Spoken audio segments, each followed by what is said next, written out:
আসসালামু আলাইকুম দর্শক, শুভেচ্ছা নিন। আপনাদের সবাইকে স্বাগত জানাচ্ছি আমি কনক সারোয়ার।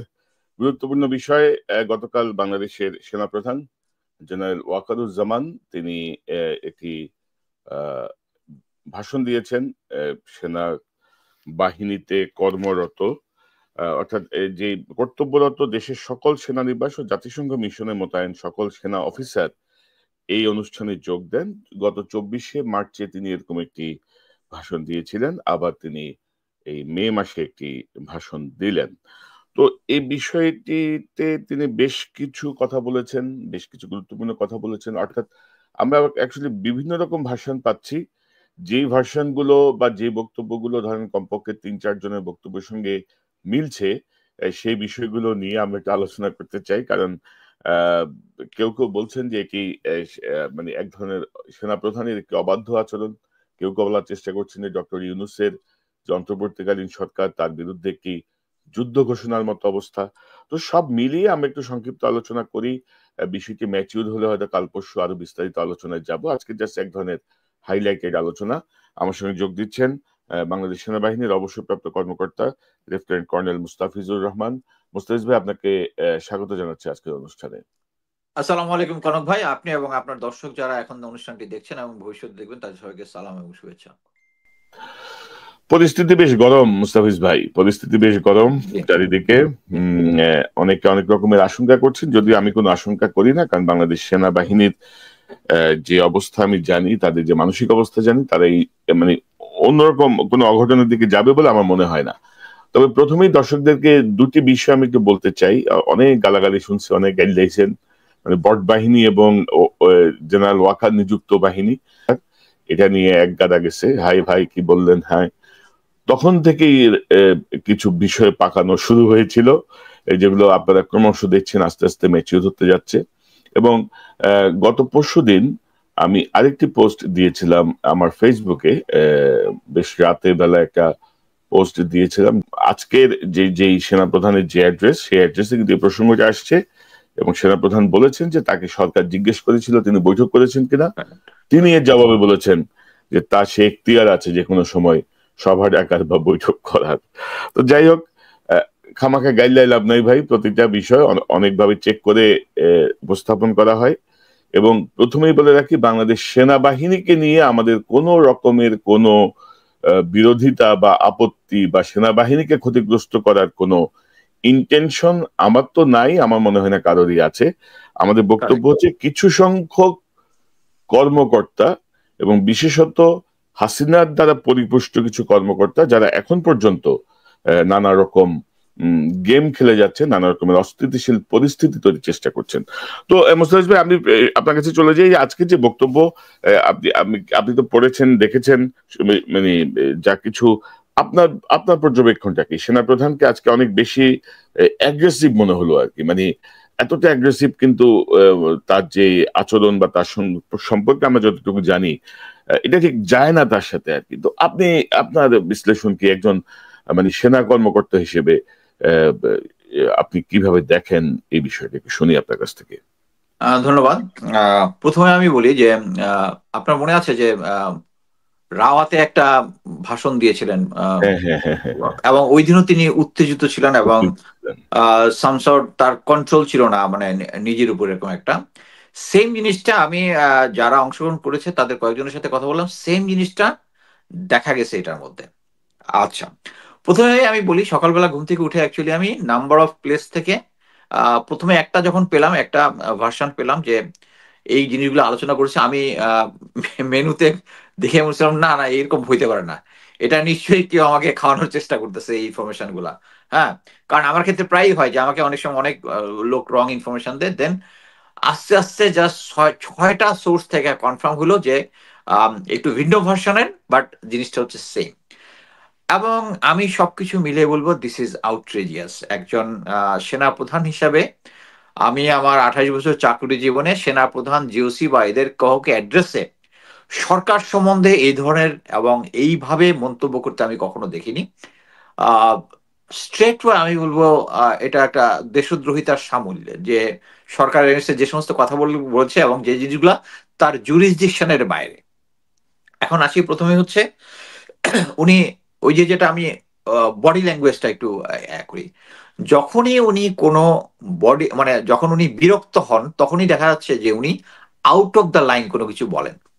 এবং আমরা সবাই এতদিনে বিভিন্ন স্তরে স্তরে কয়েকবার আমরা জেনেছি উনার সাথে যে শেখ হাসিনা, তারেক সিদ্দিকী বা ভারতের সেনাপ্রধানের সাথে এবং উনি মডারেট আওয়ামী লীগ করতে চেয়েছেন।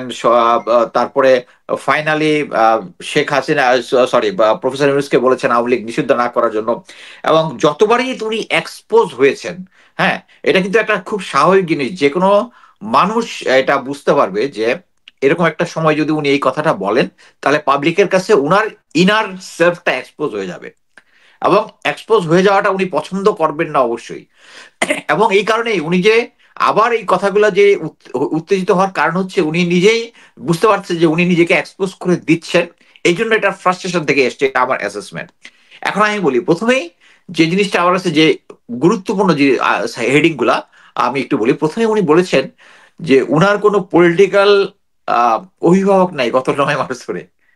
তার মানে এটার মানে কি 9 মাস আগে পলিটিক্যাল অভিভাবক ছিল।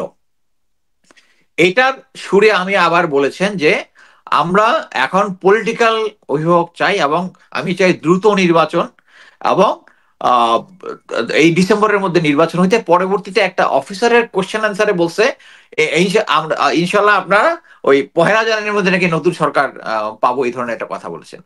আমার কথা হচ্ছে একজন সেনা প্রধান হিসেবে উনি জুরিসডিকশন রাখেন না যে মানে কখন নির্বাচন হবে না না হবে। It is not within his right, within his jurisdiction. He is violating military law, MBML এবং দেশের আইন। একজন দেশের কর্মচারী হিসাবে উনার কি বলে স্ট্যাটাসে হচ্ছে বাংলাদেশের এটা কি বলে প্রোটোকলে উনি হচ্ছে 12 নম্বর। 12 নম্বর, সেই 12 নম্বর ওয়ারেন্ট অফ প্রেসিডেন্ট অনুযায়ী তার পজিশন হচ্ছে 12।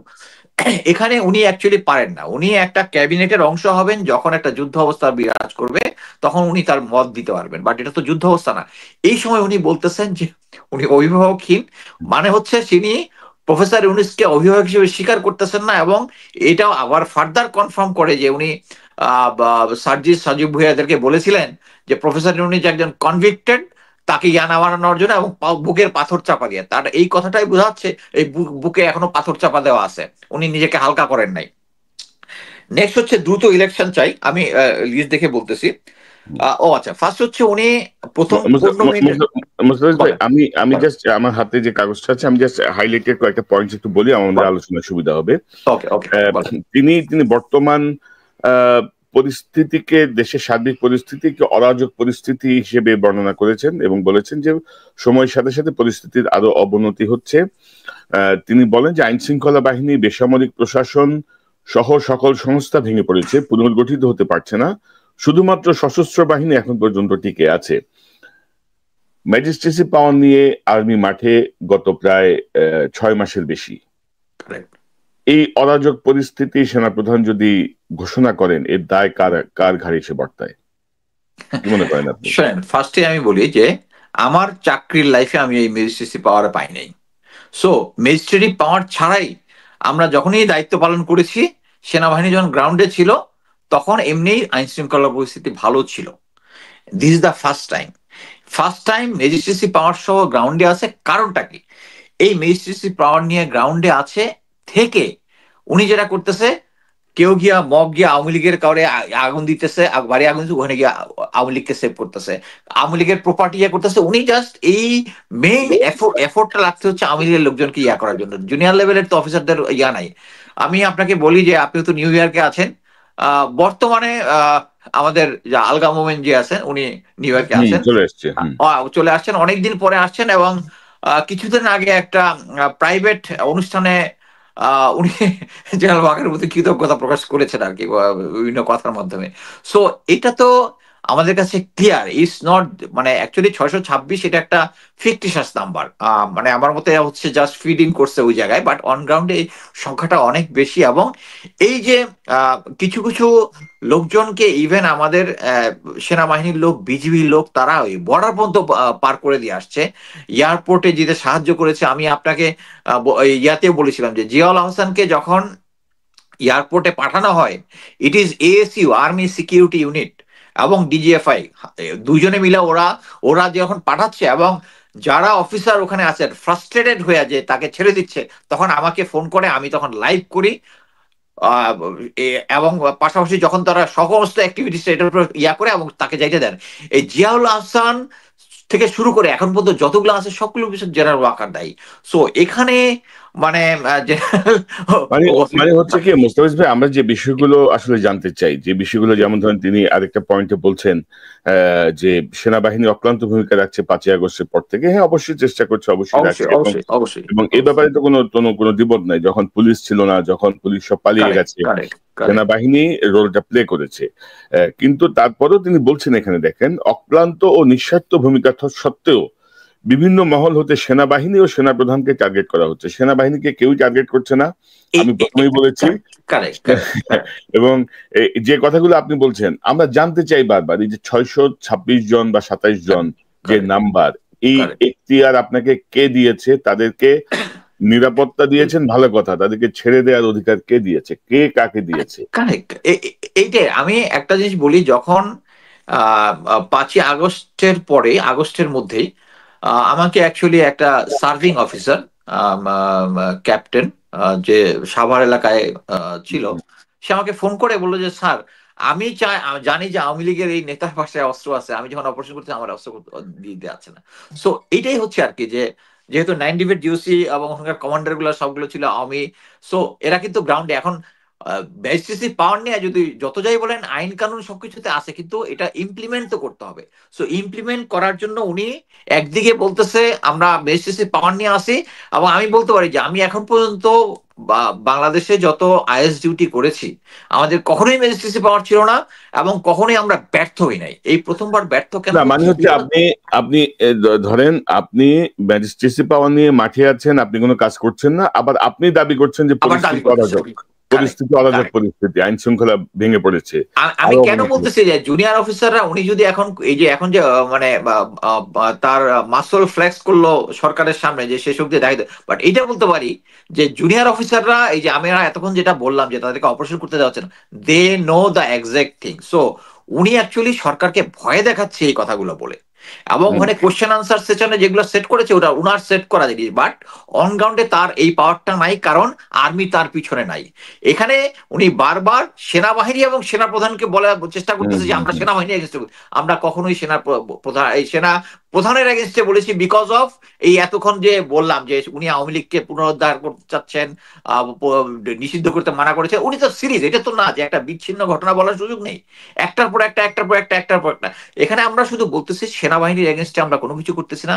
সেনাবাহিনী এখনো যে মেইন ফোর্স যেটা আছে উপরের দিকে 30-35 জন ছাড়া সবাই কেউ ইন্ডিয়ার হেজিমনি চায় না। এই যে মনে করেন যে আমি আমার কয়েকটা সত্যি বলেছি, 24 ডিবেট জিওসি নতুন জেনারেল মুশফিক গিয়ে প্রথমেই সে যে ফেনী ওখানে যে শেখ হাসিনা যে ব্রিজটা দিয়েছে, ওখানে গিয়ে ওখানে ডিফেন্স সিস্টেমটা ফাইনাল করেছে, করে রিকমেন্ড করেছে ওখানে যে ইন্ডিয়ার জন্য যে যে জায়গাটা দিয়েছিল, এটা তো ইন্ডিয়া অ্যাকচুয়ালি তার মিলিটারি স্থাপনা করতো ফিউচারে, এখন শুধু জাস্ট ব্যবসা বাণিজ্যের কথা বলে যে এটা তাদের ইপিজেড বলার চেষ্টা করছে, বাট ওই জায়গাটার মধ্যে একটা ব্রিগেড প্লাস স্ট্রেংথ করার চেষ্টা করছে। এটা কিন্তু করতেছে, মানে এটা হচ্ছে একজন বেসিক অফিসার কিন্তু তাই করবে। হ্যাঁ, বাংলাদেশ আর্মির অফিসাররা এইরকমই এবং দে আর ডেডিকেটেড, বাট ফিউ সিনিয়র যারা আছে, এবং দেখেন এত কিছু করার পরেও যে সমস্ত জেনারেল গুলাকে নিষেধাজ্ঞা দেওয়া হয়েছিল, যে যাদের উপরে পাসপোর্ট সিজ করা ছিল, এদেরকে সবাইকে পালিয়ে যেতে দিচ্ছে, পালিয়ে যেতে দিচ্ছে। এরপরেও লোকজন কিছু বুদ্ধিজীবী আছে, এটা মানে কি বলবো, এদেরকে মানে অনলাইনে মুখ খারাপ করতে ইচ্ছা হয়, কিন্তু করতে পারি না আর কি। ধরেন ওয়াকার সাহেব ভালো, ধরেন একটা বিষয় বলবো যে ধরেন তারপরও ধরেন এই গত 10 মাসে যে কাউন্টার কু বা প্রতি বিপ্লব এই জাতীয় কিছু হয় নাই, এটা একটা ভালো সাইন আর কি, আমি মনে করি। কিন্তু ধরেন এই যে গদবাঁধা কথা, দেশি বিদেশি স্বার্থান্বেষী মহলগুলো পরিস্থিতিকে আরো অবনতি ঘটাতে চাচ্ছে। তো দেশি বিদেশি স্বার্থান্বেষী মহল কাজ করতেছে না, কাজ করতেছে ইন্ডিয়া এবং আপনার সাবেক অভিভাবক হাসিনা। আচ্ছা, তারপরে দেখেন যে তিনি বলছেন যে জাতিসংঘ কর্তৃক জুলাই আগস্ট বিষয়ে যে প্রতিবেদন তৈরি করা হয়েছে তাতে সেনাবাহিনীর কোনো বক্তব্য নেওয়া হয়নি। এ বিষয়ে জাতিসংঘের সাথে যোগাযোগ করা হলে তিনি জানতে পারেন যে জাতিসংঘ সেনাবাহিনীর সাথে যোগাযোগ করতে চাইলেও বর্তমান সরকার জাতিসংঘকে সে সুযোগ দেয়নি। আচ্ছা, আপনার কি মনে হয় ডক্টর ইউনূস জাতিসংঘকে আহ্বান করেছে এই তদন্তটা করার জন্য? প্রথম পদক্ষেপ। জাতিসংঘ তার রিপোর্টে বলছে যে সেনাবাহিনী তাদেরকে রেসপন্ড করে নাই। তো সেনাবাহিনী বলতে পারতো যে ভাই আমরা করতে চাই, সরকার দেয় নাই আমাদেরকে, আমরা সরকারের তোমার সরকার থেকে পারমিশন নিয়ে আসি। এখানে অফিসারদের সামনে সে কিন্তু লাই করলো, একদম পিওর মিথ্যা কথা বললো। রিপোর্টের মধ্যেই বলা আছে সেনাবাহিনীর সাথে, এবং সেনাবাহিনীর সাথে একদম যোগাযোগ করে নাই তা না, কিছু কিছু অফিসার এবং কিছু কিছু কন্ট্রাক্টের সাথে তো তারা যোগাযোগ করেছে। কারণ আমি যেহেতু মানে এই টিমটা এখান থেকে যাওয়ার সাথে আমি কিছু কোঅর্ডিনেশন করে দিয়েছিলাম যে ইয়াতে, সো আমি ব্যাপারটা জানি, কিছু কিছু জানা আছে তাদের। তারা মানে জাতিসংঘ সেনাবাহিনীর অফিসিয়াল বক্তব্যটা পায়নি। হ্যাঁ, বুঝিনি, সেনাবাহিনীর অফিসিয়াল বক্তব্যটা পায়নি, অফিসিয়ালি সাপোর্ট করেন, হেল্প করে নাই। মানে এই সেনাবাহিনী তো কোনো সাপোর্টই করে নাই এখানে, এটা তো সেনাবাহিনী কোনো সাপোর্টই করে নাই, কোনো কিছু করে নাই। এবং পরবর্তীতে রিপোর্ট একটা জিনিস আমি আপনাকে বলতে পারি, এই যে যে টিমটা জাতিসংঘ থেকে গিয়েছিল, এখানে কিন্তু একজন কলকাতার দাদাবাবু ছিল কিন্তু ওই টিমের মধ্যে। হ্যাঁ, টিমের মধ্যে কিছু, কিন্তু সে ইচ্ছা করলেই তো পারবে না, কারণ দেয়ার আর আদার টিমের মধ্যে আরো অনেক অনেক অনেক আছে, এবং সবাই জানে যে ইন্ডিয়ার একটা ইন্টারেস্ট আছে। বাট ফাইনালি যদি ওইরকমই হইতো, যদি কোনো তারা যদি কোনো অনিয়ম করতো, ওই দাদাবাবু তো দাঁড়ায় যেত যে ইউএন এখানে এখানে অনিয়ম করতেছে, অন্যায় ভাবে করতেছে। ওটা কিন্তু দাদাবাবু ছিল একজন, আমি নামটাও জানি, এখন বলবো না জিনিসটা। তো তারপরে আমি আরেকটা প্রসঙ্গে যাই, অনেক অনেক বক্তব্য তিনি বলেছেন যে সংস্কার সহ বিভিন্ন জাতীয় গুরুত্বপূর্ণ বিষয়ে সরকার কি সিদ্ধান্ত নিচ্ছে বা কিভাবে নিচ্ছে সে বিষয়ে দেশবাসীর পাশাপাশি তিনি এবং সেনাবাহিনী অবগত নন বলে হতাশা ব্যক্ত করেন। পরবর্তীতে এক প্রশ্নের উত্তরে তিনি উল্লেখ করেন যে প্রথম দিন থেকেই প্রয়োজনীয় সংস্কারের বিষয়ে তিনি বারংবার সরকারকে অনুরোধ করেছেন, তবে সরকার অনুরূপ সংস্কারের বিষয়ে সত্যিকার অর্থে সিরিয়াস নয় বলে তিনি উল্লেখ করেন। মানে আপনি অবস্থাটা দেখেন। অথচ কিন্তু 10টা সংস্কারের মধ্যে 6টা কিন্তু অলরেডি রিপোর্ট দিয়ে দিছে আরো 2-3 মাস আগে, সংস্কারের ইয়াতে কিন্তু দিয়ে দিছে আরো আগে। তবে উনি চাচ্ছে উনি যেহেতু ইন্ডিয়ার এজেন্ট, ইন্ডিয়া ওই জিনিসগুলো চায়, সো উনি যদি এটাতে ইনভলভ থাকে বা থাকে, হ্যাঁ, তাহলে তো উনি ওনার চয়েস মতো লোক দিতে পারবেন।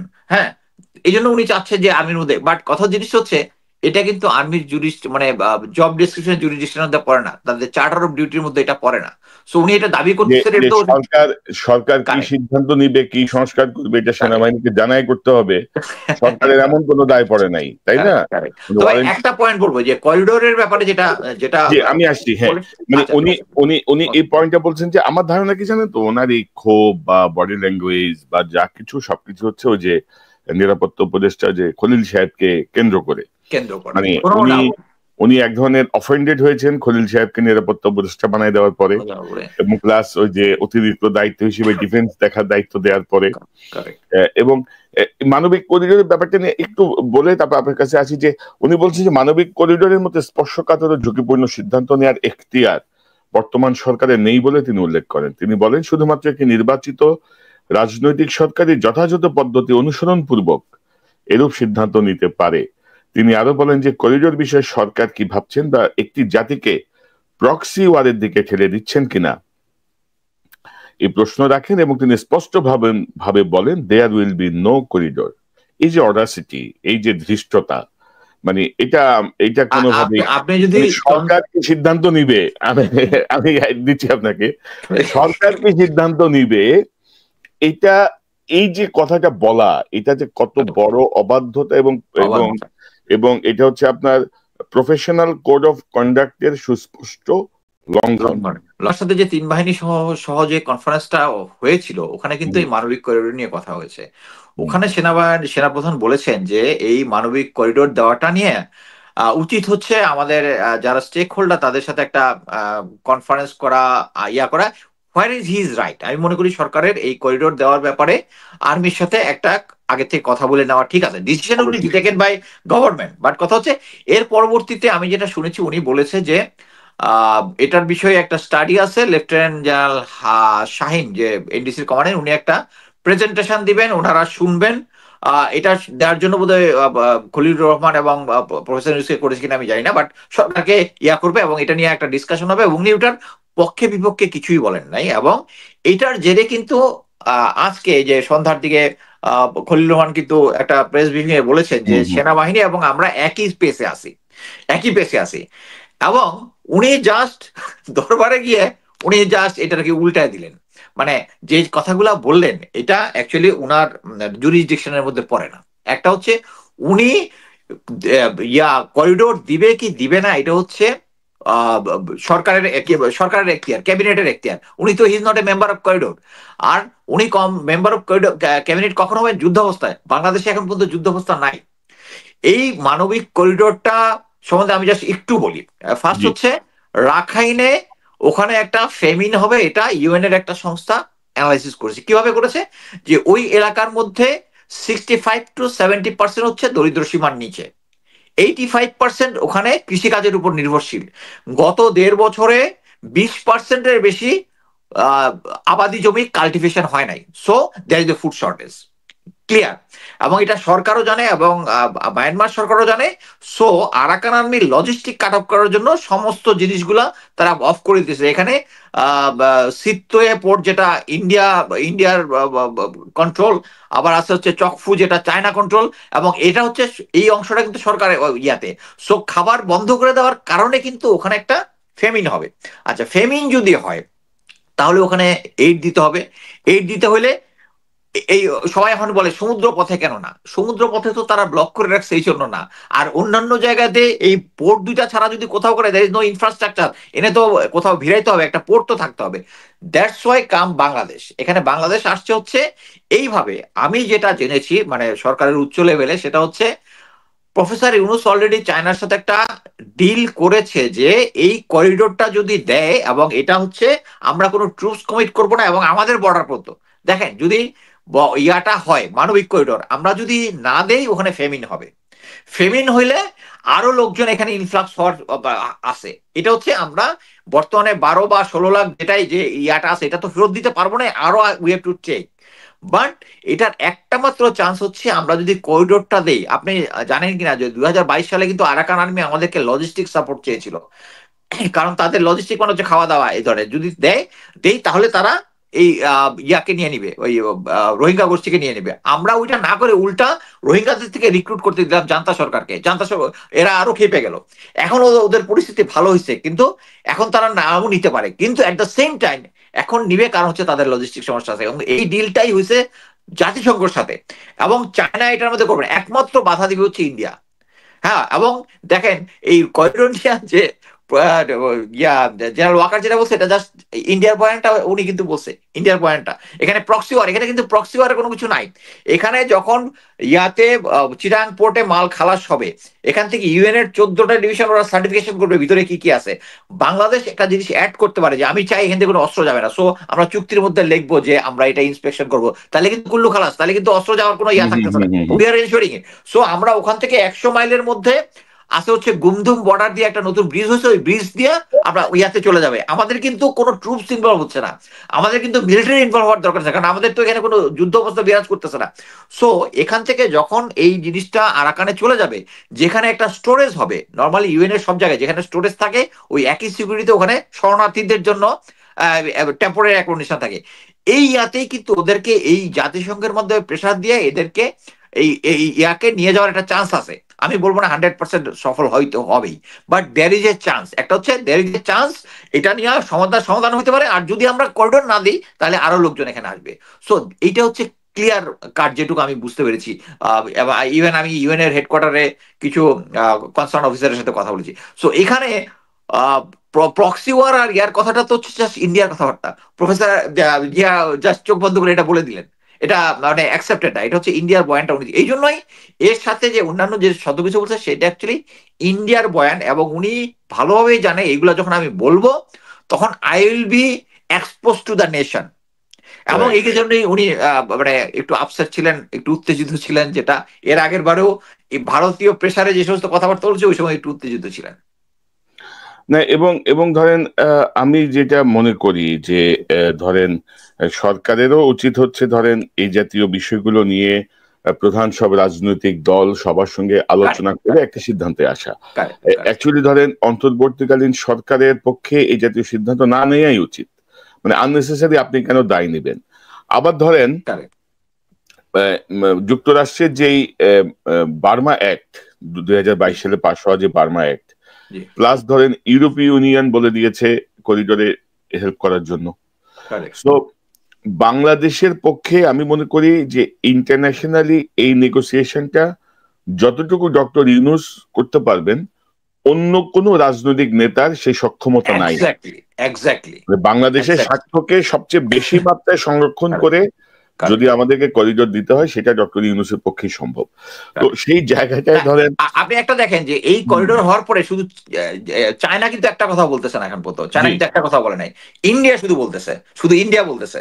সো এখানে China is okay with it. চায়নার সাথে আমি যেটুকু শুনেছি, আমাদের সরকারের একটা কথা হয়েছে যে আমরা যখন করিডোরটা দিব, এরপরে যখন আরাকান আর্মি টেক ওভার করবে, তখন আরাকান আর্মির সাথে চায়নার ভালো ডিল আছে, ভালো সম্পর্ক আছে, বাট ইন্ডিয়ার নাই।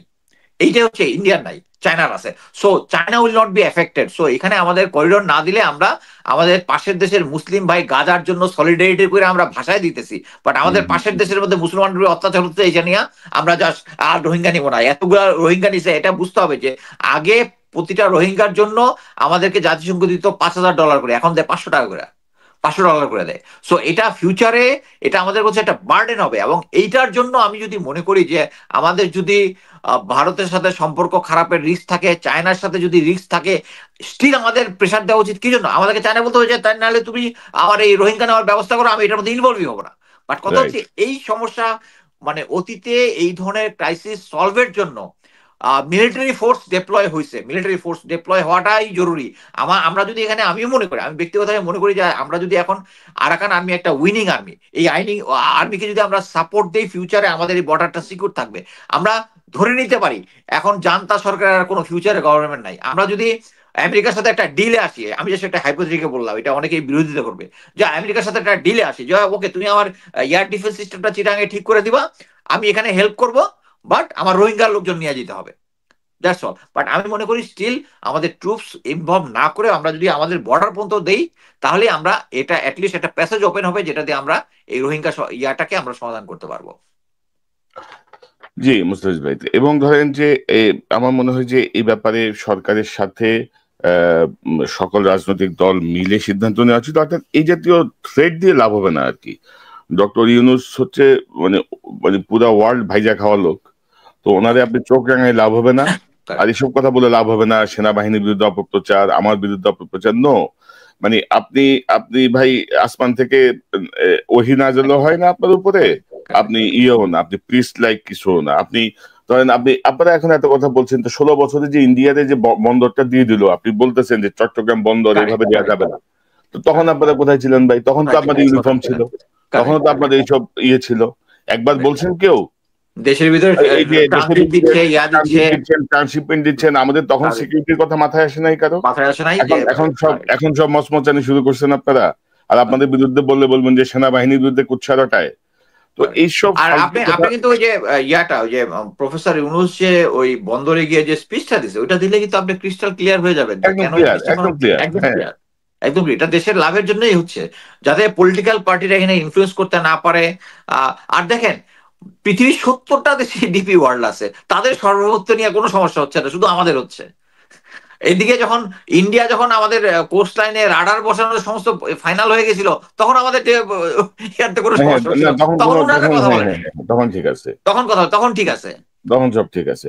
আর এখন হচ্ছে এই আমাদের এটার উপরে কন্ট্রোল থাকতে হবে, নাহলে সর্বভৌমত্বের উপরে ব্যবস্থা হয়ে যাবে। বাট কথা হচ্ছে এটার মাধ্যমে যে অটোমেশন হয়ে গেলে, এটার মাধ্যমে যে চুরিধারি বন্ধ হয়ে যাবে, এই জিনিসগুলা ঘুষ খাওয়া বন্ধ হয়ে যাবে, এইটাই ওরা মানতে পারতেছে না। অলরেডি ব্রিগেডিয়ার শাখাওয়াত হোসেন কিন্তু একটা গ্রুপ ইয়াতে কি বলে হোয়াটসঅ্যাপের গ্রুপ চ্যাট করছে, যে তারা এনার্কি করতে চাইছিল, যে গ্রুপটা এখন কাজ করতেছিল পোর্টের জন্য, তাদের কিন্তু একটা গ্রুপ চ্যাট বা দেশে অস্থিতিশীল করার জন্য একটা গ্রুপ চ্যাট কিন্তু এক্সপোজ করেছেন উনি অলরেডি।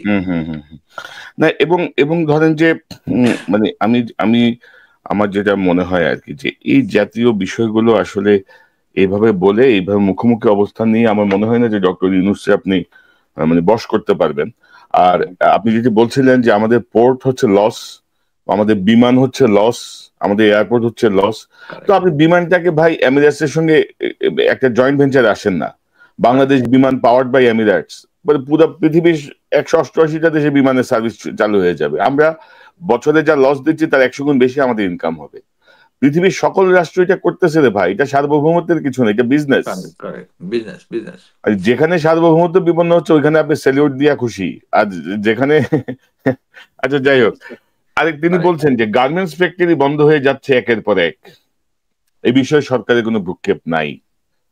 আচ্ছা, তারপরে ওই প্রসঙ্গটা আসছে যে 20 মে 2025 তারিখ রাতে অনুষ্ঠিত সভায় এর পূর্ব রাতে সেনাভবনে কোনো গোপন সভা হয়েছিল কিনা এ বিষয়ে তিনি সরকার কর্তৃক জিজ্ঞাসিত হন বলে সেনাপ্রধান উল্লেখ করেন। এ প্রেক্ষিতে তিনি বলেন যে সেনাপ্রধান যে কোনো সময়ে অর্পিত দায়িত্বের খাতিরে সভা আয়োজন করতে পারেন এবং সেনাপ্রধানকে যে সাংবিধানিক অধিকার দেয়া আছে তাতে করে তার কোনো ষড়যন্ত্রমূলক সভা করার প্রয়োজনীয়তা নেই। যে কোনো সময় সভা আহ্বান করতে পারে সেনাপ্রধান?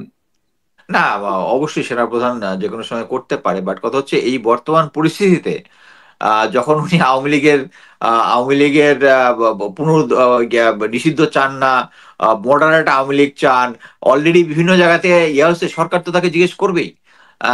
কারণ এখন পর্যন্ত তার যে জেনারেল গুলা যারা আছে গুম খুনের সাথে, এদেরকে কারো সারেন্ডার করে নাই, কিছু লোককে বিদেশে পালায় যেতে সাহায্য করছে। সো এই সিচুয়েশনে সরকার তাকে জিজ্ঞেস করবে, এটা খুবই স্বাভাবিক। উনি অ্যাকচুয়ালি এই জিনিসটা বলে অফিসারদের একটু দলে টানার চেষ্টা করছে যে আমি তোমাদের লিডার, আমাকে ডাউট করতেছে সরকার এগেইনস্টে খেপায় দেওয়ার চেষ্টা করতেছে, আর কোনো কিছু না। আসলে দেখেন যে মানে বিষয়টা হচ্ছে যে ধরেন গত 1-1.5 মাস ধরে যে একটা টেনশন চলতেছে বা গত 15 দিনে যে টেনশনের মাত্রাটা বেশি, এটা মোটামুটি অফ দ্য রেকর্ড, মানে সোশ্যাল মিডিয়া বা কানাঘুষা সবার কাছে স্পষ্ট, মানে সাধারণ মানুষ থেকে শুরু করে বুদ্ধিজীবী বাংলাদেশের। তো এরকম একটা সময়ে রাতের বেলায় আপনার যেখানে ধরেন ক্যান্টনমেন্টের অফিস শুরু হয় সকাল 7:30টায় না, সেখানে রাতের সকালে পিটি শুরু হয় আরো আগে, 6টা আরো আগে, পিটি শেষ হয় 1 ঘন্টা, তারপর আবার 1 ঘন্টা ব্রেক হয়, তারপর সেকেন্ড পিরিয়ড। আমার মনে হয় যে এরকম একটা রুল আছে না যে 8টা 8:30টার মধ্যে লাইট অফ হয়ে যাবে, সবাই ঘুমাইতে চলে যাবে, কারণ ভোরবেলা উঠতে হবে। তো এরকম একটা কি যেন একটা বিধান আছে। এগুলো অ্যাকচুয়ালি ট্রেনিং একাডেমিতে, যেগুলোতে ট্রেনিং একাডেমিতে ওগুলাতে, কিন্তু ধরেন রাতের এরকম একটা সেনসিটিভ মোমেন্টে আপনি যদি রাত 10:30 থেকে 12:30 পর্যন্ত বৈঠক করেন, তো আমরা এটা তো নিউজ আইটেম রে ভাই, মানে বাংলাদেশের পত্রিকা করবে না সাহসের অভাবে, আমরা তো করতে পারি। তো যাই হোক, তিনি বলছেন যে বাংলাদেশ সেনাবাহিনী দেশ ও জনগণের কোন রকম ক্ষতি হয় এমন কোনো কাজ করবে না এবং কাউকে এমন কোনো কাজ করতে দেবে না। ভালো, কিন্তু আমরাও ধরেন আপনি ভারতের পক্ষে বা হাসিনার পক্ষে করবেন, দিব না, একদম ক্লিয়ার বাংলা কথা, আপনিও দিবেন না, আমরা ওইটা হইতে দিব না ইনশাল্লাহ। কারেক্ট। উনি অ্যাকচুয়ালি মানে সরকার, মানে উনি এটা ক্লিয়ার। আমি কনক ভাই 28 বছর চাকরি করছি, এখনো বহুত অফিসার টফিসার আছে যাদের সিওটিও ছিলাম, আন্ডারে ছিল, আছে। আমি আপনাকে গ্যারান্টি দিতে পারি যে উনি যদি ক্ষমতা ব্যবহার করার একটা চেষ্টা করে, it will fail, it will fail, it will fail. এবং দেখেন অনেকগুলা আওয়ামী লেসপেন্সার ইউটিউব চ্যানেল টাইপ এরা বলার চেষ্টা করতেছে যে কি জেনারেল ওয়াকারকে নাকি মেরে ফেলার একটা প্ল্যান হচ্ছে, এগুলো সব বুলশিট। জাস্ট খালি ওনাকে একটু টেনশনে রেখা যে আমি তাড়াতাড়ি, আমি তো নিজে হবো, আমি যাতে ক্ষমতা নিয়ে যাই। আরেকটা জিনিস উনি যেটা বলেছেন সেটা হচ্ছে, এর আগের স্পিচ উনি বলেছিলেন যে ইউটিউব সোশ্যাল মিডিয়াতে তার সিকিউরিটি বলে উনি কেয়ার করেন না, বাট এই ইয়াটাতে উনি বলেছেন উনি কেয়ার করেন, এবং এটা নিয়ে লোকজন মানে বেশ উনি খুব বিরক্তির সাথে কথাবার্তা বলেছেন। এবং এর সাথে আপনাকে দেখাইলাম যে 8 ঘন্টা আগে বাংলাদেশ আর্মির ওয়েবসাইটে প্রকাশ হয়েছে কারা ওখানের মধ্যে আমারও একটা থাম্বনেইল আছে।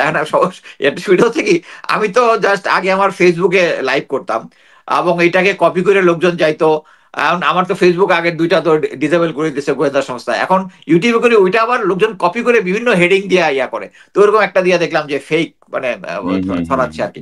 আমার কথা হচ্ছে, উনি যদি এটা নিয়ে ভয়ই না পান, তাহলে আমি তো প্রতিটা লাইভ এবং নিচে যে সমস্ত কমেন্ট হয়, মোট কথা হচ্ছে আমি একটা ভুল বললে একজন সেন্সেবল মানুষ কি বলবে যে আপনি এটা ভুল আছে, বা সে যদি মনে করে যে আমি এটা কন্ট্রিবিউট করতে চাই, উনি একটা ভুল তথ্য দিচ্ছেন জনকে। বাট কথা হচ্ছে সরাসরি গালি, মানে ভারতীয় এজেন্ট, কেউ আমার ভারতীয় এজেন্ট বানাচ্ছে, এতেই বোঝা যাচ্ছে যে একজন সেন্সেবল লোক তো এরকম কমেন্ট করবে না। সো এগুলো সব পেইড কমেন্ট। না ধরেন আপনারও এক্সপেরিয়েন্স আছে? ধরেন মোস্তাফিজ ভাই, ধরেন আমি আমার এক অর্থে আমার সাংবাদিকতা বয়স হচ্ছে প্রায় 30 বছর, বাংলাদেশে 19 বছর, 9 বছর পত্রিকায়, জাতীয় সংবাদপত্রে, 10 বছর জাতীয় টেলিভিশনে, এবং বাকি সময়টা আমার এই ইউটিউব প্ল্যাটফর্ম ইউজ করা। এবং প্রতিটা সংবাদ মানে ইউটিউবে দেই আর ফেসবুকে দেই, মিনিমাম 4 বার চেক করি আমি যে মানে বিষয়টা ঠিক আছে কিনা, কারেক্ট কিনা। তো সেখানে ধরেন আপনি যদি চেক না করতেন আপনি তো এতদিন টিকেই থাকতে পারতেন না। অনেক ইউটিউব চ্যানেল দেখতেছে আরো তো টিকে নাই, তো অনেকে যারা এক্সপোজ হয়েছে তারা কিন্তু টিকে নাই, এখন তাদের কথা আর কেউ শুনে না। সো ধরেন চোখ রাঙাই লাভ নেই, এবং দর্শকদেরকে বলবো যে ভাই আমার কিছু লোক দরকার, আমাদের কিছু সুদীর বন্ধু দরকার যারা গালাগালি এক্সপার্ট আর কি। যে গালাগালি করবে দয়া করে একটু কাউন্টার গালাগালি করেন, বিরক্ত হয়ে এবং যে গালাগালি না এখানে ব্যাপার আছে না না না ভাই, এখানে ব্যাপার এটা বন্ধ হবে কিভাবে জানেন? ধরেন যে গালাগালি লিখতেছে তাকে না, যে সে যার পক্ষে গালাগালিটা দিচ্ছে তারে গালি দিতে হবে, তাইলে বন্ধ হয়ে যাবে। বট বাহিনী। আচ্ছা একটা ইম্পর্টেন্ট জিনিস বলি নাই, সেটা উনি আরেকটা জিনিস বলছে, annoyed on NSA Khalil, National Security Advisor. Khalil are from other country and run country from short period and go back. Can't happen like that. এই কথাটা বলছে উনি। হ্যাঁ এটা বলছে, ওই তো বোধহয় আমরা তো বললাম তো যে সবকিছু হচ্ছে নিরাপত্তা উপদেষ্টা খলিল সাহেবকে কেন্দ্রিক এক ধরনের ক্ষোভ। তারপর তিনি প্রচার করার চেষ্টা করছে উনি আমেরিকান পাসপোর্ট আছে ওনার, অ্যাকচুয়ালি ওনার আমেরিকান পাসপোর্ট না, উনি গ্রিন কার্ড হোল্ডার। হ্যাঁ গ্রিন কার্ড হোল্ডার, এটাই আর কি। তো তিনি বলছেন যে গত 9 মাস ধরে সেনা প্রধান হিসেবে অভিভাবকহীন হয়ে রয়েছেন। এটাই তো, অভিভাবক তো চলে গেছে, তো অভিভাবক ওই পারে যে বসে আছে, চলে গেছে, এখন তো অভিভাবকহীন। তার মানে হচ্ছে এই জন্যই এই গানটা জাস্টিফাইড, আমি কি বলি ও আর বিচ্ছেদের আগুনে পড়ে কলিজা আন্ধার, অভিভাবকের বিচ্ছেদ। তো যাই হোক, আমি যেটাই বলি যে উনি যে সমস্ত বডি ল্যাঙ্গুয়েজ শো করেছেন, সরকারের বিভিন্ন জিনিস যেভাবে সমালোচনা করেছেন, একজন সেনাপ্রধান এটা করতে পারেন না। উনি যেটা চেষ্টা করেছেন, মিলিটারি অফিসার যারা আছে তাদেরকে একটু খেপায় দেওয়ার চেষ্টা করছেন। কয়েকজন আবার প্রশ্ন করেছে যে ওই যে সমস্ত মানে যারা চাকরিচ্যুত অফিসার যারা, এদেরকে একটা ইয়া নেওয়ার চেষ্টা করছে। আপনি একটা জিনিস দেখছেন না, প্রেস ক্লাবে যে একটা ইয়া হয়েছে, এটা কিন্তু এটা প্রচার করার চেষ্টা করছে, এটা হাসিন নাসির স্যারের, ব্রিগেডিয়ার হাসান নাসির, হাসান নাসির স্যারের সাথে কিন্তু এটা কিন্তু গোয়েন্দা সংস্থার খেলা, জাস্ট একটা অস্থিতির পরিস্থিতি সৃষ্টি করা। যেভাবে এই যে মনে করেন এই যে গালি পার্টি, এই গালি পার্টি কেমনে আমার ফেসবুক অ্যাকাউন্ট 2টা কেমনে একটার পর একটা ইয়া হয়ে গেলো, এটা গোয়েন্দা সংস্থা। আমার থার্ড অ্যাকাউন্ট যেটা এখন যেটা চালাচ্ছি, এটা খোলার 20 মিনিটের মধ্যে আমার এটা ডিসেবল করে দিছে। আমি পরে আবার তখন বলতেছে কমিউনিটি স্ট্যান্ডার্ড আমি ইয়া করি নাই, মানে 20 মিনিটের মধ্যে, মানে বুঝতে পারছেন আমি কতটুকু তাদের রাডারে। সো এই গোয়েন্দা সংস্থা তাহলে আর কি চেঞ্জ হইলো? আমরা মানে কখন দেশটাকে স্বাধীন করব আর কখন ইয়া করব? এবং জেনারেল ওয়াকার এখনো, মানে অ্যাকচুয়ালি আমার একটা ধারণা ছিল মাঝখানে যে ডিজিএফআই এবং এনএসআই এর কন্ট্রোল বোধহয় খলিল সাহেব নিয়ে নিছেন, বাট নিতে পারেন নাই। আই কনফার্ম নিতে পারেন নাই। এবং ওয়াকারুজ্জামান সাহেব বলছেন যে তিনি একটি চাতক পাখির মতো একটি নির্বাচিত রাজনৈতিক সরকারের জন্য রাজনৈতিক নেতাদের দিকে তাকিয়ে আছেন, তিনি অভিভাবকহীন। তো আমার মনে হয় যে এই যে ক্লেমটা উনি করলেন প্রজাতন্ত্রের কর্মচারী হিসেবে, প্রজাতন্ত্রের তো কোনো কর্মকর্তা নাই কিন্তু আমাদের সংবিধান অনুযায়ী, প্রজাতন্ত্র সব কর্মচারী, প্রজাতন্ত্রের কর্মচারী হিসেবে, সরকারের ট্যাক্সের টাকায় বেতনভোগী কর্মচারী হিসেবে তিনি, এটা তো সরাসরি সরকারকে অস্বীকার করা, তার নিয়োগ কর্তাকে অস্বীকার করা, তাকে অস্বীকার করে। এরপরে আমি জানি না যে সরকার কি সিদ্ধান্ত নেবেন। সরকার এসব চোখ রাঙানি ভয় পাওয়ার কোনো কারণ নাই, কোনো কারণ নাই, চোখ বন্ধ করে কোনো কারণ নাই। আর্মি ওনার পিছনে নাই, জেনারেল ওয়াকারের পিছনে। তবে আমার একটা জিনিস মনে হয় কি জানেন, যে আমরা তো বারবার বলছি না যে ডক্টর ইউনূস আপনার অ্যাসোসিয়েট যারা আছে, যাদেরকে আপনি বসে আছেন, এই অপদার্থ গোষ্ঠীর বিদায় করেন, না হলে কিন্তু বিপদে আপনি পড়বেন। এরা কিন্তু কেউ বিপদে পড়বে না, বদনাম হবে আপনার। ঠিক তেমনি জেনারেল ওয়াকারকে কিন্তু আমি অনেকবার বলছি যে ভাই 30-35 জনের সরান, আপনার আশপাশে ক্লিন করেন। আপনি যেভাবেই হোক, যে কারণেই হোক, 5ই আগস্টের ভূমিকায় আপনি প্রশংসিত হয়েছেন, সেই প্রশংসাকে তারা রুইন করে ফেলবে। আমি বারবার বলছি, বুঝে নাই কিন্তু আমাদের কথা। বাংলায় বলছে, চাইলে ইংরেজিতে বলতে পারি, চাইলে হিন্দিতেও ট্রান্সলেট করে দিতে পারি। হিন্দিতে বললে একটু বেশি ভালো বুঝতে পারে, দেখতে পারেন। তিনি বলছেন যে যথাসম্ভব একটি গ্রহণযোগ্য নির্বাচনের যথাশীঘ্র সম্ভব একটি গ্রহণযোগ্য নির্বাচনের মাধ্যমে রাজনৈতিক সরকারের কাছে ক্ষমতা হস্তান্তরের প্রয়োজনীয়তা রয়েছে বলে তিনি উল্লেখ করেন। অনুষ্ঠানের পরের অংশে এক অফিসারের প্রশ্নের উত্তরে বলেন, an elected government will take over on 01 January 2026. Correct. সরকার বলছে জুনের মধ্যে নির্বাচন, উনি বলছেন যে জানুয়ারির 1 তারিখের মধ্যে নতুন গভর্নমেন্ট দেখবেন উনি, নতুন গভর্নমেন্ট দেখবেন। মানে how dare he is, how dare he is, is just how dare he is. মানে আমি তো বুঝলাম না কিছু। এটা এটা এটা আমি বলতে পারি উনি ইউনিফর্ম পরে? উনি পারে না, উনি পারে না। আমার মনে হয় যে অ্যাকচুয়ালি উনি তো আমরা একটার পর একটা এই চুক্তিভিত্তিক কর্মচারী, তাই না? উনি তো রাষ্ট্রের চুক্তিভিত্তিক কর্মচারী। কারেক্ট। আর এই 3 বছরের গভর্নমেন্ট, চুক্তি দেওয়া হয়েছে ওনাকে। এই গভর্নমেন্ট তাকে এতদিন কেন সহ্য করতেছে এটা আমার মানে মাথায় ধরে না। আমি কনফার্ম যে প্রফেসর ইউনূস যদি একটা স্টেটমেন্ট দিয়ে তাকে চাকরিচ্যুত করে, হ্যাঁ, ইভেন যেটা নিয়ম অনুযায়ী যেটা আছে, প্রফেসর ইউনূস তাকে চাকরিচ্যুত করবে, কোডা ওই প্রেসে পাঠায় দিবে। ইয়াটা হচ্ছে ওনার অ্যাডভাইস অনুযায়ী চুপ করে সাইন করার কথা, না করলেও কোনো সমস্যা নাই, হি স্যাক, হি স্যাক সিম্পলি। আপনার মনে আছে না জেনারেল নাসিমের কি অবস্থা হয়েছিল? জেনারেল নাসিম কিন্তু অফিসে বসে বসে ইয়া করতেছিল, মানে সেনাপ্রধানের ইয়া করতেছিল, মানে কিন্তু শেষ পর্যন্ত কিন্তু he has to step down, step down. মানে একটা জিনিস বুঝতে হবে যে মিলিটারি তার রুল ফলো করে। সো আমরা যখন শপথ নেই মিলিটারিতে, তখন আমরা বলি হচ্ছে যে নির্বাচিত সরকার যেটা আসবে, গভর্নমেন্ট যেটা আসবে, সেই গভর্নমেন্টের সাপোর্ট আমরা করব। সো এটা বিপ্লবী সরকারের সমর্থন পুষ্ট এবং আদালতের সমর্থন পুষ্ট একটা সরকার। সো এই সরকারকে আমি সাপোর্ট করব। এখন এই সরকার যদি জেনারেল ওয়াকারকে স্টেপ ডাউন করে দেয়, বাট আমি পার্সোনালি মনে করি he should be arrested, he should be arrested. যে ভুলটা উনি 5ই আগস্ট করেছে, উনার উচিত ছিল হচ্ছে শেখ হাসিনাকে অ্যারেস্ট করা। উনি যদি ওখানে অ্যারেস্ট করে বলতেন যে আই হ্যাভ সিকিউরড হিম, যাতে পাবলিক তাকে ক্ষতি করতে না পারে, ওনার কিন্তু করা উচিত ছিল, অ্যারেস্ট করা উচিত ছিল। এটা না করে উনি ফ্রি এক্সিট দিয়ে দিয়েছেন। আমি আপনাকে গ্যারান্টি দিয়ে বলতে পারি, উনি যে একবার বলছিলেন যে শেখ হাসিনা কখন গেছে উনি জানে না, হেলিকপ্টার উঠার আগে লাস্ট কল ওনার সাথে কথা হয়েছে 3টার দিকে, ওনার ফোনে কথা হয়েছে। না এখন ওইটাই যে ধরেন এরকম একটা ফ্যাসিস্ট সরকার এরকম এরকম মানে গণহত্যার পরে যে বিদায় নিল, ওনাকে কে অথরিটি দিছে হাসিনাকে সেফ এক্সিট দেয়ার? Who give him this authority? তাকে কে অথরিটি দিছে এই যে আওয়ামী লীগের এই যে চোর বদমাশ মন্ত্রীগুলাকে সেফ এক্সিট দেয়ার? ওনাকে কে অথরিটি দিছে যে অভিযুক্ত গুম হত্যার সঙ্গে অভিযুক্ত সবাইকে বিদেশে পাঠিয়ে দেওয়ার? কে অথরিটি দিছে? মানে ডক্টর ইউনূসের দোষ আছে ভাই, উনি তো কোনো কিছু দেখতেছে না। উনি আছে, উনি সুপারফিশিয়ালি ঘুরে বেড়াচ্ছে, হাওয়ায় ভাসতেছে, কি আমি জানি না কি করতেছে।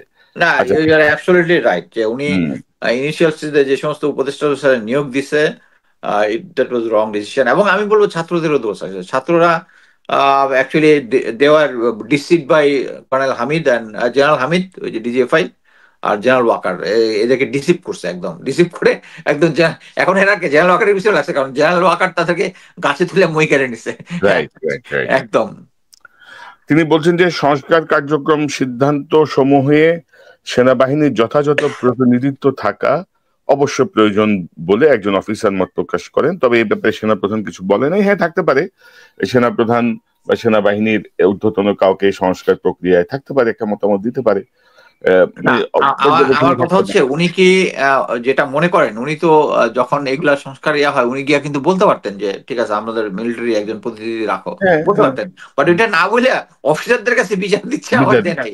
এটার মূল কারণ হচ্ছে না, এটা অবশ্য না, এটা যে কাগজ সেখানে একজন অফিসার এটা মতামত দিচ্ছে, ওই ব্যাপারে সেনাপ্রধান কিছু বলে নাই। না না, বাট কথা হচ্ছে এটা মানে আপনি জানেনও না যে তাকে সেট করে রাখছে এই ধরনের কোশ্চেন করার জন্য, যাতে পাবলিক খেপে যে আর্মির কোনো।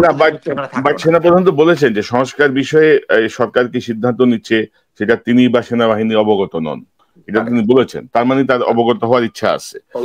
তো আমি যেটা বলছিলাম যে ধরেন এটা একটা সেনসিটিভ, এখানে সমস্যা তো একটাই, অবগত হওয়ার ইচ্ছা আছে। উনাকে অবগত করলে তো সাথে সাথে আবার এটা ইন্ডিয়া অবগত হয়ে যাবে, এটাই তো রিস্টার হয়ে গেল। এবং আরেকটা বিষয় আপনি দেখেন যে আচ্ছা, আপনি কি একটা শুনছেন যে মায়ানমারের যে ডিফেন্স অ্যাটাশে আছে তাকে যে কল করা হয়েছে, এটা জানেন তো?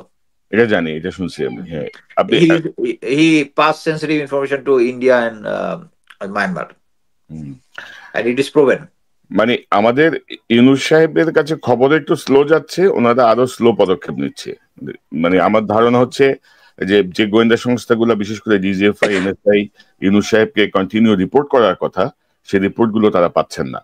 কারণ হচ্ছে সেনাবাহিনী প্রধানের বাসায় গভীর রাতে বৈঠক হচ্ছে, এটা আমার ফেসবুক পোস্ট দেখে তাকে জিজ্ঞেস করার কিছু নাই। এটা বৈঠক শুরু হওয়ার আগেই ডিজিএফআই নোটিফাই করার কথা এই ডক্টর ইউনূসকে, যে সেনাপ্রধান তার বাসায় এইভাবে ডাকছে অফিসারদেরকে, তাই না?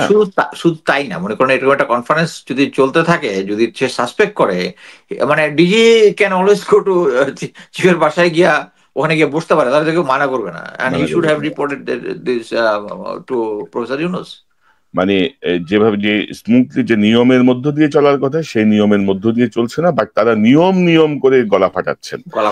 তো আরেকটা গুরুত্বপূর্ণ বিষয় যেটা আমি মনে করি যে একটু উত্থাপন করা দরকার, এখানে একটা আলোচনা এসছে যে সহযোদ্ধা প্ল্যাটফর্ম, যেটা সৈনিকদের প্ল্যাটফর্ম, মানে অবসরপ্রাপ্ত সৈনিকদের প্ল্যাটফর্ম। একজন অফিসার বলেন যে সেনা সদস্যদের অপরাধ সমূহ আইএসপিআর এর মাধ্যমে জাতিকে জানানোর প্রস্তাব করেন।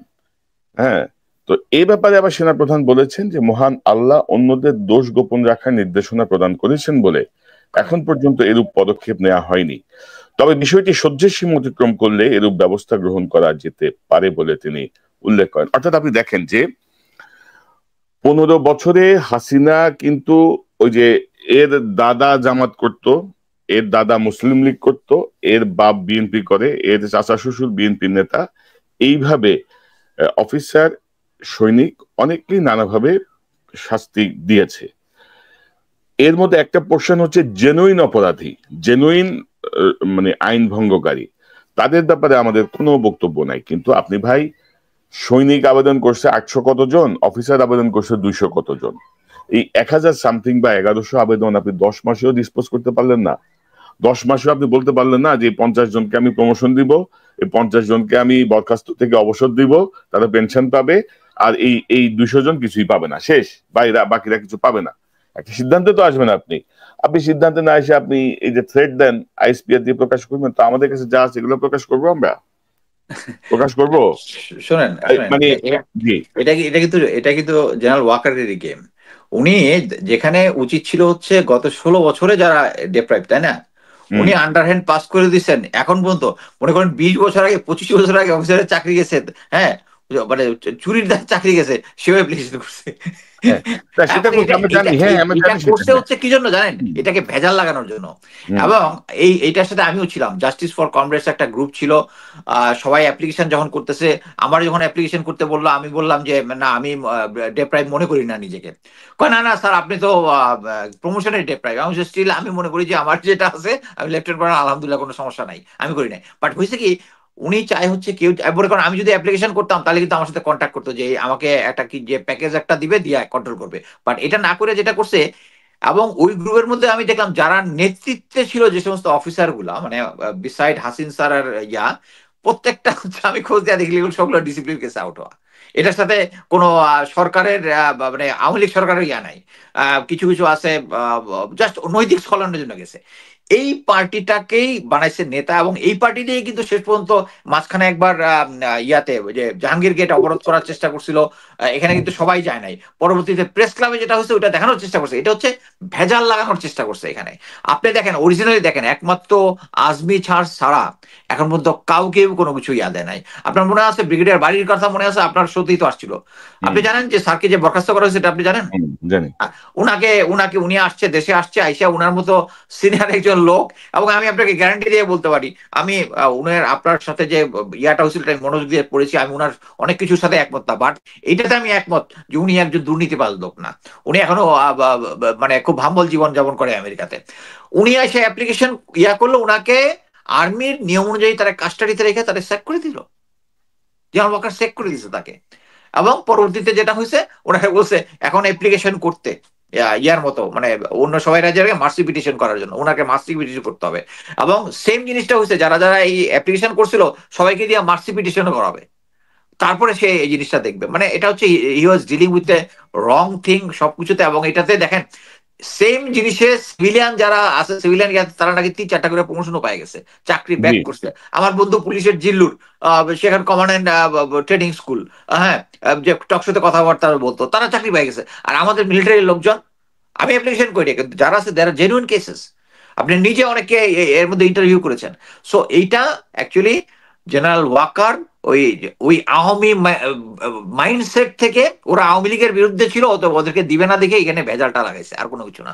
এবং ওই যে ইয়াটা দিছে অ্যাকচুয়ালি, আমি মনে করি যে তুমি ঠিক আছে বাবা, তুমি যারা খারাপ কাজ করছে তাদের প্রকাশ করে দিবা, তুমি দাও, কারণ ওরা তো তোমারই এজেন্ট।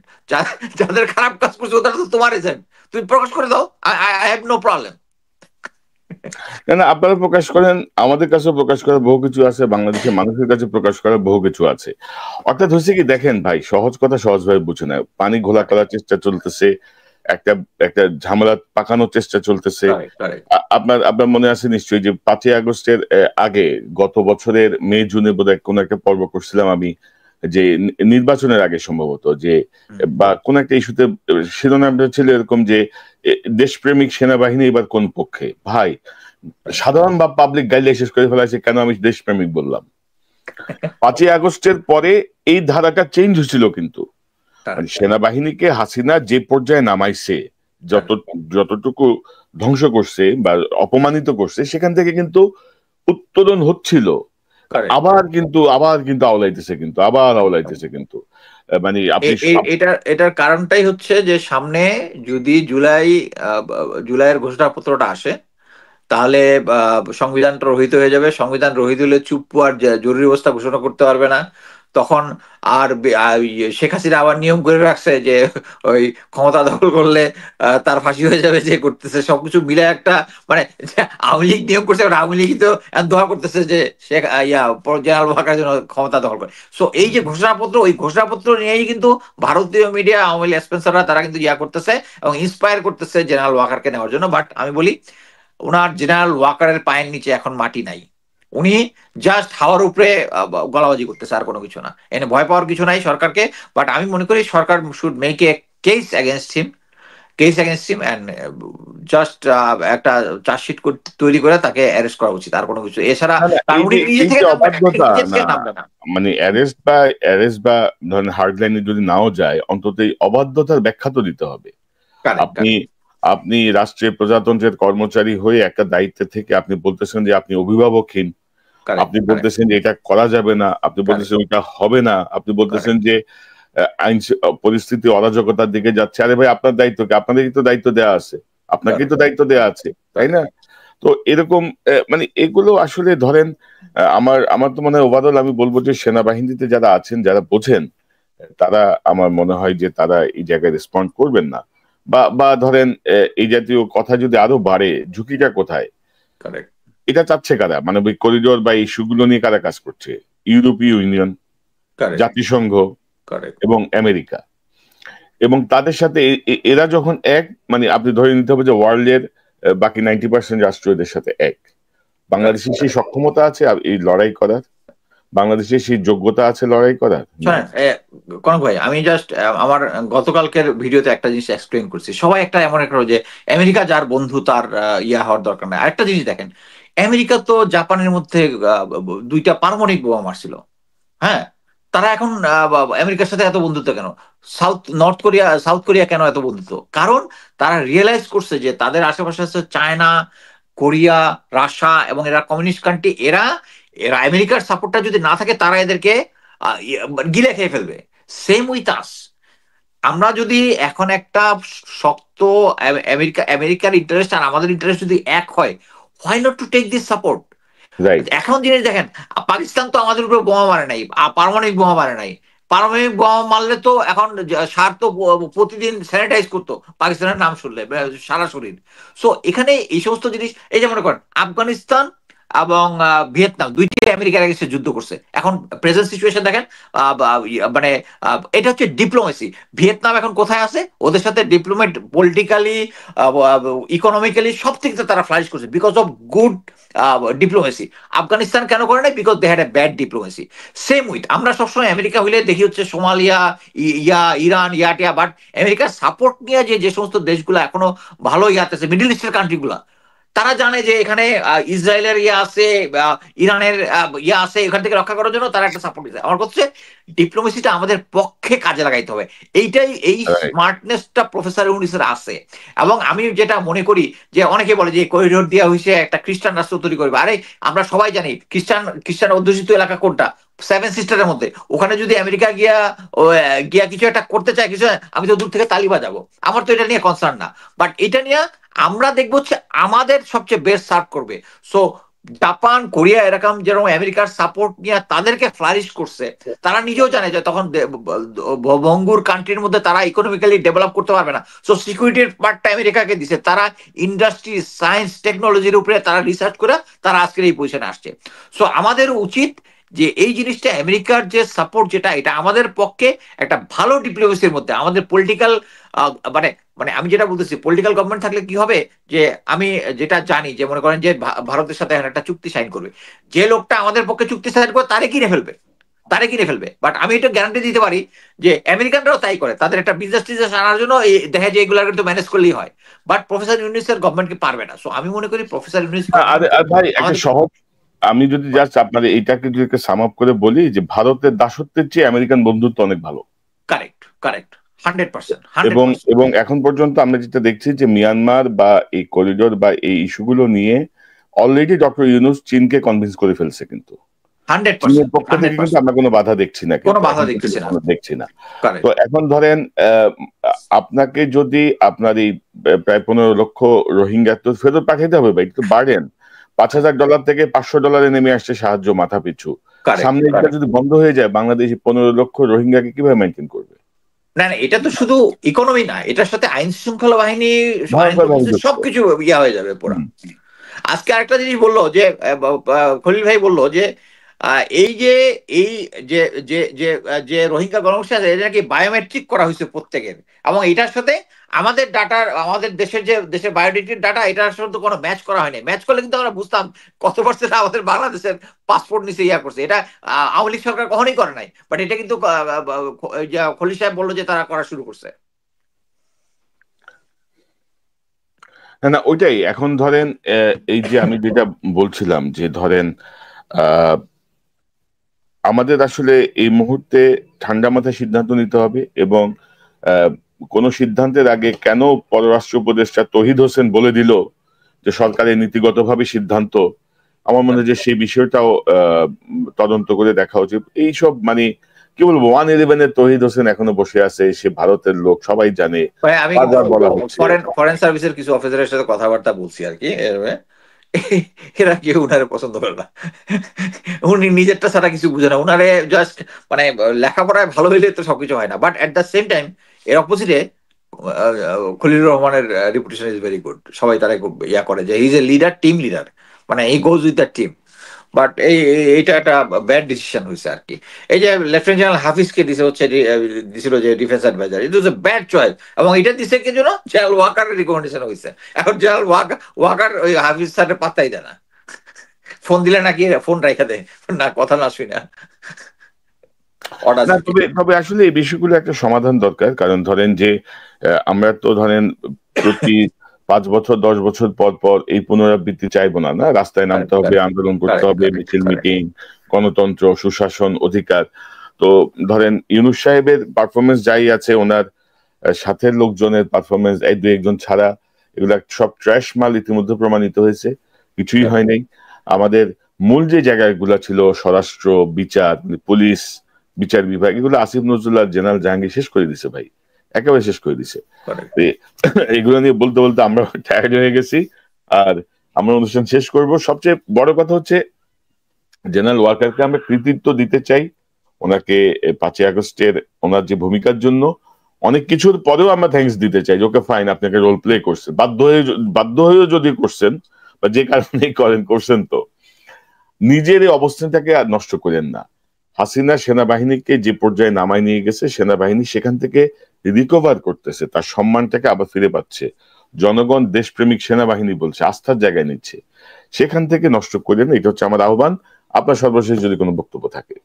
আমার বক্তব্য হচ্ছে, আপনার মনে আছে যখন জেনারেল ওয়াকারকে দেওয়া হয়, আমরা জেনারেল ওয়াকার নিয়ে অনেক ডিসকাশন করছিলাম, উনি ভালো লোক, এবং আমরা স্বাগত জানাইছিলাম, আমরা স্বাগত স্বাগত জানাইছিলাম, জানাইছিলাম, ওয়েলকাম জানাইছিলাম। মিস্টার ওয়াকার। বাট হ্যাঁ, কথা হচ্ছে এর মাঝখানে কত আপ ডাউন হয়েছে, ওনাকে ইয়া করছি, আবার একটু আপ করার চেষ্টা করছি, আপ ডাউন হচ্ছে। বাট একটা বাজে উদাহরণ দিই, কুত্তার লেজ সুদা হয় না, বুঝতে পারছেন? আমি বলবো উনি আর সিধা হবে না, উনি ওই যে ভারতের যে আজ্ঞা ইয়াটা করছে এটা থেকে বের হবে না। তো আমি মনে করি সরকারের একটা ড্রাস্টিক অ্যাকশন নেওয়া উচিত।